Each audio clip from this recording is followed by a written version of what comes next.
Hey guys, welcome to the channel. So a couple of weeks ago I uploaded a video looking at different ways to get into RC car racing on a budget. And we looked at a few different chassis, so we looked at this. That's an FTX Banzai I built for my son. And we looked at this one, which is a Schumacher Mission or MI1, I'm not quite sure which one, which is a vintage RC car which I rebuilt myself. Now, the Banzai I had out with my son 2 weeks ago, and it's actually not too bad. I mean, it wasn't particularly quick, didn't handle amazingly, but if you're after just something really cheap and cheerful, just to dip your toe in the water and see if you enjoy RC car racing, the Banzai isn't a bad bet, and it's pre-built, apart from a few little bits you've got to change, so that could be a way to go for a younger potential driver maybe. But this, well, I had this out last night, and you know what? It did pretty well. In fact, I was really impressed. And this whole thing, apart from the electrics, came to £140, which is a really small amount of money. Although I must admit, I probably put about 10 to 12 hours worth of work into it, including the body shell and including research and all that kind of jazz you've got to do. But it did run really well. So this is the Schumacher Mission. This is the touring car that cost me £140, and honestly, I'm really impressed with it. So how to do it so cheap? Well, first off, the electrics are not part of that money. These all came out of my Tamiya truck, so that's not included, but you get all these together for about, let's see, 10, 30, transmitter and receiver 60, so about £75 all these things cost altogether, including a transmitter. But apart from those, the whole thing, 140 quid. So let's talk about it. So first off, the chassis I bought in for just over £50 off eBay. Needed a few bits and bobs, and I ended up buying a box of used parts off Facebook for £30 including postage, which I thought was a right bargain. And then I got some used wheels and tyres, well, I say used, hardly used wheels and tyres off someone at the club for a tenner. And I bought this body shell as well off someone at the club for £15, unpainted, and I bought a tin of paint for a £5. Then I bought a pinion gear, I bought a spare gear, and I bought a rear belt. And that should all come to £140, I think. So I haven't touched anything on this at all. I've not altered the shock absorbers front or rear. I've not adjusted the differentials front or rear. I've not played with any of those things. I've not played with the camber, nothing like that. So basically last night's race was all a fact-finding mission to see what we can do and what it handles like out the box. So there's going to be a video in a few weeks time of me adjusting all the settings to try and get it running nice for the next race meeting. As you can see, one of those cheap wheels and tyres, well, the wheels snapped, which is unfortunate, but other than that, the car handled and drove really well. Nothing broke apart from the wheel, and yeah, really pleased. So after about 5 minutes of practice, I was kind of getting it around the track just about, and then we came to race 1.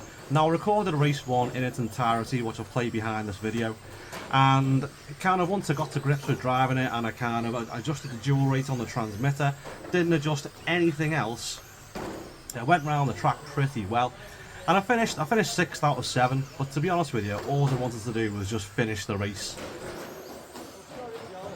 So in race 2 it was a similar situation. I finished 6th out of 7, but I gained a bit of confidence in the car, and the track had started to get a bit more grip, so the car was driving even better. So I was really pleased, I was really confident, I was really pleased how everything was going, and then we got to race 3. And what happened at race 3? I've never seen this before. Our wheel broke. I don't mean it came off, I mean it literally broke. I've got it here somewhere, hang on.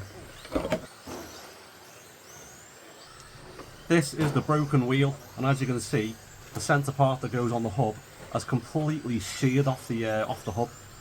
So that was disappointing. So I bailed out of race 3 early, and then the final came, and then when it came to the final, I basically scabbed a pair of tyres off another racer, and I went out to practice, and there was no grip at all. It was understeering all over the place, so I turned the dual rate right up on the transmitter. I went out for the final, and of course, by the time I hit the final, there'd been a bit of grip gather on the rubber of the tyre on the front, and therefore I was getting a bit of oversteer. It was jittery, it was all over the shop. I was devastated. But these things happen, and it was very nice of Phil at the club to loan me a pair of tyres, so thanks Phil.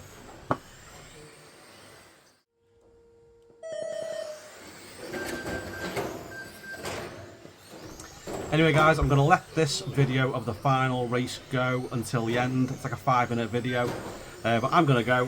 Thanks very much for watching, hope you enjoyed the video. Catch you guys next time.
Good.